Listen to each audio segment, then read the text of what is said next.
નમસ્કાર વિદ્યાર્થી મિત્રો, આપ સૌ મજામાં છો? મૌલક વિશે આજે આપણે ભણવા જઈ રહ્યા છીએ. સ્થાનીય સરેરાશના માપ, દશાંશક, શતાંશક, ચતુર્થકો અને મધ્યસ્થ નો અભ્યાસ આપણે અત્યાર સુધી કર્યો. હવે મધ્યવર્તી સ્થિતિના માપમાં ત્રીજું માપ બહુલક. બહુ સરળ છે બહુલક. ધોરણ 10માં તમે આનો અભ્યાસ ખૂબ સફળતાપૂર્વક કર્યો છે. એ જ છે, કંઈ નવી બાબતો અહીંયા નથી. બહુલક કોને કહેવાશે? તો આપેલ માહિતીમાં ચલની સૌથી વધુ વખત પુનરાવર્તિત થતી, સૌથી વધુ વખત આવતી, વારંવાર આવતી, પુનરાવર્તિત થતી, 2 વાર, 3 વાર, 4 વાર, 5 વાર, એ રીતે. એટલે કે મહત્તમ આવૃત્તિ ધરાવતી કિંમત. મહત્તમ એટલે વધારેમાં વધારે વખત આવતી.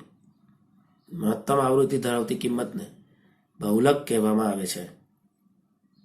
આ બહુલકની સામાન્ય વ્યાખ્યા છે. તેને MO વડે દર્શાવાય છે. ધોરણ 10માં આપણી સંજ્ઞા કંઈક જુદી હતી, Z હતી. જ્યારે અહીંયા સંજ્ઞા બદલાય છે, પણ સૂત્ર નહીં બદલાય, સમજૂતી નહીં બદલાય. અહીંયા જે વાપરવામાં આવ્યું છે સંજ્ઞા એ MO છે. મિત્રો, હવે આને આપણે શું જોઈએ? સૂત્રો જોઈએ. તો સૌપ્રથમ અવર્ગીકૃત માહિતી માટે, કાચી માહિતી માટે MO બરાબર માહિતીમાં જે અવલોકન સૌથી વધુ વખત આવતું હોય તે. માહિતીમાં જે અવલોકન સૌથી વધુ વખત આવતું હોય, જેમ કે કોઈ માહિતી આપણે લખીએ 1, 3, 5, 4, 2, 3, 7, તો આમાં સૌથી વધુ વખત કોણ આવે છે? 3. કેટલી વખત આવે છે? 2 વખત. તો આ માહિતીનો બહુલક 3 થાય. સમજાય છે? વર્ગીકૃત માહિતી. વર્ગીકૃત એટલે જેમાં આવૃત્તિ હોય, જેમાં આવૃત્તિ આપી હોય. હું આવું વારંવાર કહું છું, બરોબર છે? કારણ કે સૂત્ર તો જ યાદ રાખી શકાશે. મગજમાં કન્ફ્યુઝન ઊભું થાય છે, સર ક્યારે કયું સૂત્ર વાપરવું. તો પહેલા માહિતીને ઓળખતા શીખવી પડશે. અવર્ગીકૃત માહિતી, વર્ગીકૃત માહિતી. વર્ગીકૃત માહિતીમાં પણ 2 પ્રકાર છે. અસતત આવૃત્તિ વિતરણ આવે અને સતત આવૃત્તિ વિતરણ આવે. હવે અસતત આવૃત્તિ વિતરણ માટે આપણે વાત કરીએ તો એમાં પણ કોઈ સૂત્ર નથી. MO બરાબર મહત્તમ આવૃત્તિવાળા અવલોકનનું મૂલ્ય. મહત્તમ આવૃત્તિ હોય એની સામે જે અવલોકન હોય એ બહુલક તરીકે લઈ લેવાય. દાખલામાં આપણે શીખીશું આને. બહુ સરળ છે, આમાં પણ કોઈ ગણતરી નથી, સીધી વાત કરવાની છે. ખ્યાલ આવે છે? અસતત આવૃત્તિ વિતરણ માટે. હવે સતત આવૃત્તિ વિતરણ માટેની વાત કરીએ આપણે. તો જ્યારે સતત આવૃત્તિ વિતરણમાં સમાન વર્ગ લંબાઈ હોય, જો સૂત્ર આપણે જે ભણવા જઈ રહ્યા છે એના માટેની શરત શું છે? તો જ્યારે સતત આવૃત્તિ વિતરણમાં સમાન વર્ગ લંબાઈ હોય, વર્ગ લંબાઈ સમાન હોય, આ પહેલી શરત છે. ને બીજી શરત શું? આવૃત્તિ વિતરણમાં મહત્તમ એટલે મોટામાં મોટી આવૃત્તિ ધરાવતો એક જ વર્ગ હોય. મોટી મહત્તમ આવૃત્તિ કોઈ એક જ વર્ગ માટે હોય. હવે ઘણીવાર કેવું થાય, જે આવૃત્તિ વિતરણ આપ્યું હોય એની અંદર મોટા મોટી આવૃત્તિ આપણને 40 આપી હોય, પણ 40 કેટલી વખત આવતી હોય? 2 વખત. 2 વર્ગો એવા હોય કે જેમાં આવૃત્તિ 40 લખી હોય. તો ત્યારે આ સૂત્ર વાપરવાનું નથી. બરોબર છે? ક્યારે વપરાશે? સમાન વર્ગ લંબાઈ હોય એટલે ચકાસવું પડશે આપણે વર્ગ લંબાઈ સમાન છે કે નહીં. જ્યારે સતત આવૃત્તિ વિતરણ આવે ત્યારે. વર્ગાંતર વાળું આવૃત્તિ વિતરણ હોય એને સતત આવૃત્તિ વિતરણ કહેવાય. વર્ગો હોય 0 થી 10, 10 થી 20, એ રીતે. એમાં પહેલા ચકાસવાનું સમાન વર્ગ લંબાઈ છે. બીજું શું ચકાસવાનું? મહત્તમ આવૃત્તિ કોઈ એક જ વર્ગ માટે છે. તો બહુલકનું સૂત્ર આજે આપણે શીખીએ છીએ હવે પછી એ વાપરવાનું, નીચે પ્રમાણે જે સૂત્ર આપ્યું છે એ. બરાબર ને? તો શું લખાશે? સૌ પ્રથમ આવૃત્તિ વિતરણમાં મહત્તમ આવૃત્તિ ધરાવતો વર્ગ શોધો, જે બહુલક વર્ગ છે. જેમ આપણે મધ્યસ્થમાં, ચતુર્થકોમાં, શતાંશકોમાં અને દશાંશકોમાં જે વાત કરી કે જેમાં મધ્યસ્થ વર્ગ શોધવો પડે, ચતુર્થક વર્ગ શોધવો પડે, એ જ પ્રમાણે સતત આવૃત્તિ વિતરણ માટે બહુલક વર્ગ શોધવો પડે. અને એના માટે કોઈ સૂત્ર નથી. મહત્તમ આવૃત્તિ ધરાવતો વર્ગ હોય, મોટી આવૃત્તિ ધરાવતો વર્ગ હોય, એ જ બહુલક વર્ગ લેવાય. અને ત્યારબાદ નીચે સૂત્ર આપ્યું છે એનો ઉપયોગ થાય અને બહુલક મળી જાય. આ સૂત્ર પણ તમે ધોરણ 10માં શીખ્યા છો, એ જ છે, કંઈ નવું નથી એની અંદર. સમજજો અને સાંભળજો બરાબર. MO બરાબર L plus FM minus F1 છેદમાં 2FM minus F1 minus F2 ગુણ્યા C. MO બરાબર L plus FM minus F1 છેદમાં 2FM minus F1 minus F2 ગુણ્યા C. નીચે જોઈએ. L બરાબર બહુલક વર્ગનું અધસીમા બિંદુ. L બરાબર શું લખાશે? બહુલક વર્ગનું અધસીમા બિંદુ. ખ્યાલ આવે ને? અધસીમા બિંદુ એટલે જે વર્ગ બહુલક વર્ગ મળ્યો એમાં નાની સંખ્યા, અને જો અનિવારક હોય તો 0.5 બાદ કરીએ છીએ આપણે સામાન્ય દાખલામાં. FM બહુલક વર્ગની આવૃત્તિ, જે બહુલક વર્ગ નક્કી થયો છે એની આવૃત્તિ. F1 બહુલક વર્ગના અગાઉના વર્ગની, ઉપરના વર્ગની આવૃત્તિ. F2 બહુલક વર્ગના પછીના વર્ગની આવૃત્તિ, એટલે પછી નીચેના વર્ગની આવૃત્તિ. અને C બહુલક વર્ગની વર્ગ લંબાઈ. તો ખ્યાલ આવે છે મિત્રો? સૂત્રમાં જે કિંમતો છે ક્યાંથી મળશે? બહુલક વર્ગ પહેલા મેળવવો પડશે, તો બધી કિંમતો આપોઆપ મળી જાય. સમજાયું ને? અને આ સૂત્ર ક્યારે વાપરવાનું એ પણ ખાસ મેં ઉપર સમજૂતી આપી. એ પ્રમાણેનો જ ઉપયોગ થવો જોઈએ, અને એ પ્રમાણે સમજીશું તો આ સૂત્ર ક્યારે વાપરવાનું એ આપણને ખબર પડશે. હવે બીજું એક સૂત્ર છે જેને આસાદિત સૂત્ર તરીકે આપણે ઓળખીએ છીએ, એની વાત કરીએ, અને એ ક્યારે વપરાય એની પણ ચર્ચા આપણે કરીએ. બહુલક માટે આસાદિત સૂત્ર. કાર્લ પિયર્સને આ સૂત્ર આપ્યું છે, જે મધ્યસ્થ અને મધ્યકની કિંમતો પરથી બહુલક મેળવવા માટેનું છે. તો બહુલક બરાબર 3 કૌંસમાં મધ્યસ્થ માઇનસ 2 કૌંસમાં મધ્યક. અને સંકેત સ્વરૂપે લખવું હોય કે સંજ્ઞા સ્વરૂપે લખવું હોય તો MO બરાબર 3 મધ્યસ્થ M માઇનસ 2 મધ્યક x બાર. MO બરાબર 3M માઇનસ 2x બાર. હવે આ સૂત્રનો ઉપયોગ કેવી પરિસ્થિતિમાં થાય? તો નીચે કેટલીક પરિસ્થિતિઓ આપી છે. જો જ્યારે આગળનું સૂત્ર મેં જે FM વાળું સૂત્ર લખાયું છે ને, એ સૂત્રનો ઉપયોગ થશે ત્યારે આનો ઉપયોગ નહીં જ થાય. એવો કોઈ દાખલો નહીં હોય કે આ બંનેથી આપણે ગણી. બંને માટે શરતો જુદી જુદી છે. કેવી પરિસ્થિતિમાં ઉપરોક્ત સૂત્રનો ઉપયોગ થાય? અવર્ગીકૃત માહિતીમાં દરેક અવલોકન એક જ વખત આવતું હોય. અવર્ગીકૃત માહિતી હોય અને દરેક અવલોકન કેટલી વખત આવતું હોય? એક જ વખત. જેમ કે 1, 2, 3, 4, 5. આમાં બધા અવલોકન કેટલી વખત આવે છે? એક જ વખત આવે છે. અવર્ગીકૃત માહિતીમાં દરેક અવલોકન એક જ વખત આવતું હોય. બીજું, વર્ગીકૃત માહિતી માટે મહત્તમ આવૃત્તિ એક કરતા વધુ વખત આવતી હોય. વર્ગીકૃત માહિતી હોય તો મોટી આવૃત્તિ એક કરતા વધુ વખત આવતી હોય. એટલે મેં તમને ઉદાહરણ આપ્યું તો આગળ 40 મહત્તમ આવૃત્તિ હોય તો 40 2 વાર આવતી હોય કે 40 3 વાર આવતી હોય. તો વર્ગીકૃત માહિતી માટે જો આવી બાબત હોય તો એના માટે તમારે ફરજિયાત આસાદિત સૂત્રનો જ ઉપયોગ કરવો પડશે. સતત આવૃત્તિ વિતરણમાં અસમાન વર્ગ લંબાઈ હોય.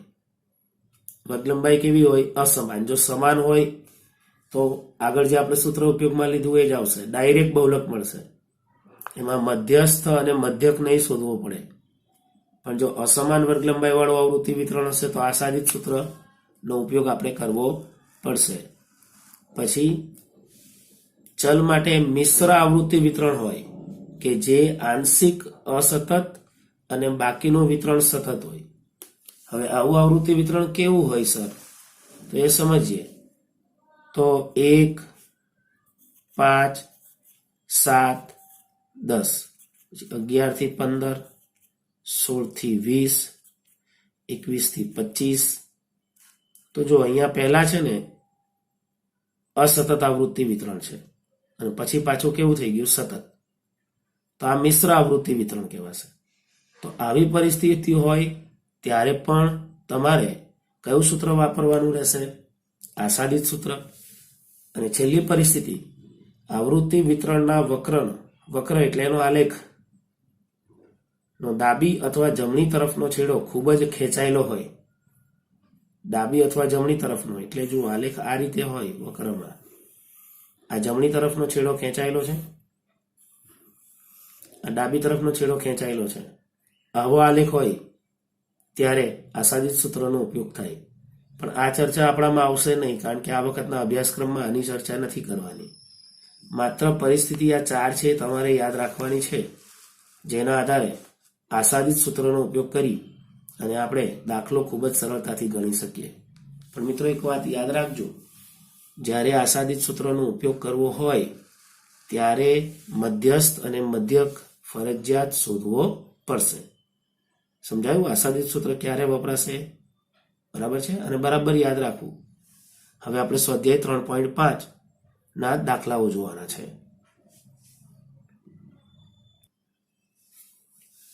સ્વાધ્યાય 3.5 પ્રશ્ન 1. એક વર્ગના વિદ્યાર્થીઓના બુદ્ધિઆંક IQ નીચે આપેલા છે. વિદ્યાર્થીના બુદ્ધિઆંકનો બહુલક શોધો. અવર્ગીકૃત માહિતી છે બધી. સૌથી વધુ વખત કોણ આવે છે એ જોઈએ. 138, 138, 138. કેટલી વાર આવે છે? 3 વાર. તો આમાં કોઈ સૂત્ર વાપરવાનું નથી. શબ્દોમાં લખવાનું છે, માહિતીમાં 138 3 વખત પુનરાવર્તિત થતું અવલોકન છે, માટે MO બરાબર 138. દાખલો પૂર્ણ થઈ ગયો. પ્રશ્ન 2. નીચેનું કોષ્ટક એક બેકરીમાંથી દર દિવસે વેચાયેલ કેકની સંખ્યા દર્શાવે છે. કેકના વેચાણનો બહુલક શોધો. તો કેકની સંખ્યા 10, 12, 13, 16, 17, 18. દિવસોની સંખ્યા 5, 9, 25, 16, 10, 7. વર્ગીકૃત માહિતી છે. અસતત આવૃત્તિ વિતરણ છે, વર્ગાંતર નથી. તો મહત્તમ આવૃત્તિ શોધો. દિવસોની સંખ્યામાં મહત્તમ મોટા મોટી આવૃત્તિ કઈ છે? 25. એને સમાવતું અવલોકન 13 છે. તો 13 આપણો શું થાય ખબર છે? મધ્યસ્થ થાય, સોરી બહુલક થાય. શું થાય? બહુલક. એટલે મહત્તમ આવૃત્તિ 25 ધરાવતું અવલોકન 13 છે, માટે MO બરાબર 13. ખ્યાલ આવે છે? હવે પ્રશ્ન નંબર 3, દાખલો 3 જોઈએ. આ 2 દાખલા તો બહુ સરળ છે. જો આ અસતત આવૃત્તિ વિતરણ માટે ચર્ચા હતી. મહત્તમ આવૃત્તિ એને સમાવતો કિંમત કે અવલોકન. એટલે આ તો જોઈને મળી જાય, ગણતરી ન કરવી પડે. આમ જોઈએ ને, નિરીક્ષણ કરીએ ને ત્યાં ખબર પડી જાય કે આનો બહુલક આ જ આવે. હવે પ્રશ્ન 3 ની વાત કરીએ. એક વૃદ્ધાશ્રમની 48 વ્યક્તિઓનું ઉંમરનું વિતરણ નીચે પ્રમાણે છે. બહુલક શોધવા માટે કયું સૂત્ર યોગ્ય થશે, કેમ, અને તે પરથી બહુલક શોધો. તો હવે કયું સૂત્ર વાપરવાનું એ આપણે નક્કી કરવાનું છે. બહુલક માટે આપણી પાસે 2 સૂત્ર છે. એક સીધો બહુલક મળે ડાયરેક્ટ, ને એક આસાદિત સૂત્ર છે જેમાં પહેલા મધ્યસ્થ અને મધ્યક શોધવો પડે. તો એ વિચાર કરો કે જે પેલું સીધું સૂત્ર છે ક્યારે વપરાય? જ્યારે વર્ગ લંબાઈ સમાન હોય ત્યારે. અને બીજું કે જ્યારે મહત્તમ આવૃત્તિ એક જ હોય ત્યારે. બાકી આ બેમાંથી એક પણ ન હોય એટલે કયું સૂત્ર વાપરવાનું તમારે? આસાદિત સૂત્ર. તો પહેલા વર્ગ લંબાઈ જોઈએ અહીંયા.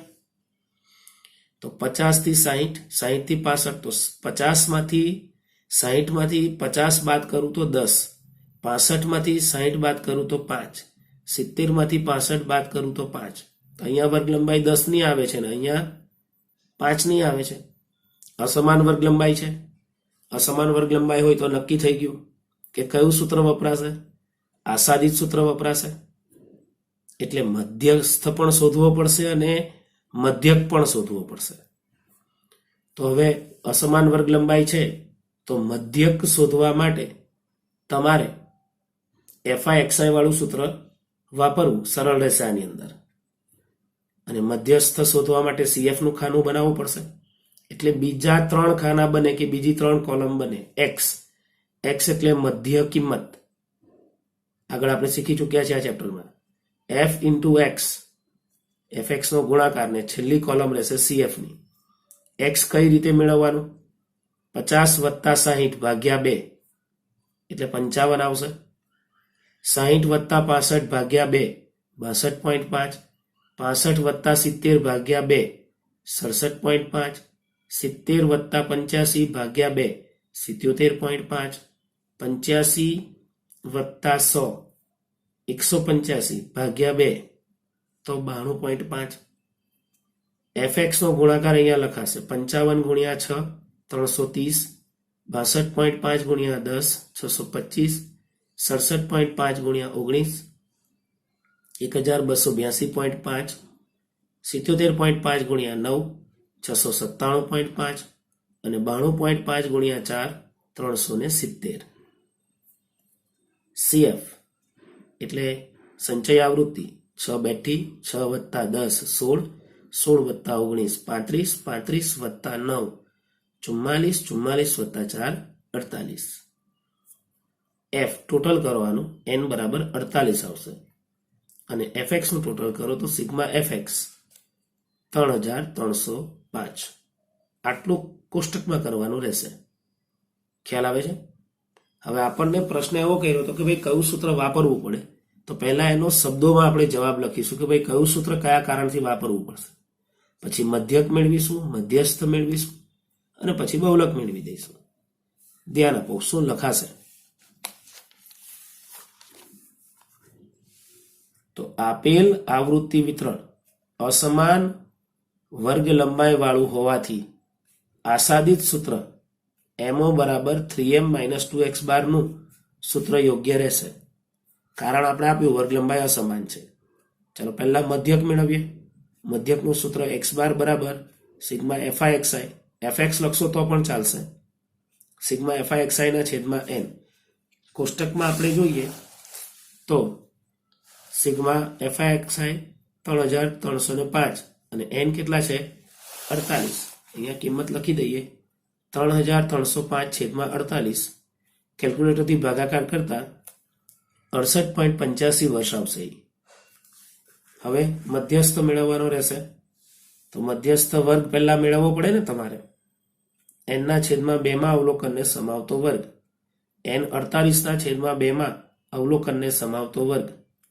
24 માં અવલોકનને સમાવતો વર્ગ. તો CF ના ખાનામાં જોવો પડશે 24 માં અવલોકનને સમાવતો વર્ગ. તો આ લખાશે CF ના ખાનામાં જોતા 24 માં અવલોકનને સમાવતો વર્ગ. જુઓ CF ના ખાનામાં 24 છે નથી. તો 24 થી તરત મોટી કિંમત કઈ આવે છે? 35 આવે છે. એને સમાવતો વર્ગ કયો થાય? 65 થી 70 થાય. તો એ આપણો બહુલક વર્ગ થાય 65 થી 70. બરાબર. એની ઉપરની કિંમત CF ની આ જે કિંમત છે એ આપણે CF લેવાશે અને F કેટલી લેવાશે? 19. CF 16, F 19. બરાબર ને? કારણ કે મધ્યસ્થ વર્ગ કયો છે? 65 થી 70 છે. અહીંયા એ કિંમતો આપણે લખીએ. અવલોકનને સમાવતો વર્ગ 65 થી 70 છે. m વર્ગ 65 થી 70 થાય. હવે 5 કિંમતો લખવાની આવે. L અધસીમા બિંદુ 65, n ના છેદમાં 2 24, CF મેં હમણાં જ કીધું 16 લેવાશે અને F એ પણ મેં કીધું 19 લેવાશે. અને સી વર્ગ લંબાઈ તો 70 - 65 એટલે 5. આપણને સૂત્ર ખબર જ છે, કિંમતો મૂકીએ. સૂત્ર પહેલા લખીએ m બરાબર l વત્તા n/2 - cf છેદમાં f ગુણ્યા c. l 65 વત્તા n/2 24 - cf 16 છેદમાં f 19 ગુણ્યા c 5. 65 વત્તા 24 - 16 એટલે 8 ગુણ્યા 5 છેદમાં 19. 65 વત્તા 8 પંચામ 40 છેદમાં 19.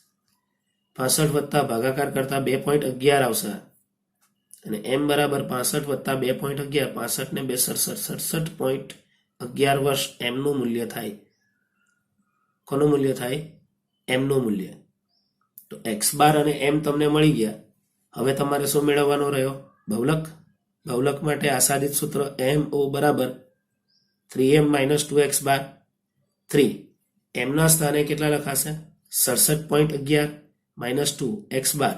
તો x બાર આપણને કેટલો મળ્યો? તો ઉપર જુઓ 68.85. તો અહીંયા લખી દઈએ 68.85. 67.11 ગુણ્યા 3 કરો 201.33 મળશે. માઇનસ 68.85 ગુણ્યા 2 કરો 137.7 મળશે. 201.33 માઇનસ 137.7 બાદબાકી કરશો તો MO 63.63 વર્ષ આવશે. કેટલા વર્ષ આવશે? 63.63 વર્ષ. તો આ રીતે આસાદિત સૂત્રનો ઉપયોગ કરી આપણે બહુલક મેળવી શકીએ. પણ મિત્રો યાદ રાખજો, આસાદિત સૂત્ર ક્યારે વપરાય અને એના માટે મધ્યક અને મધ્યસ્થ શોધવા ફરજિયાત છે.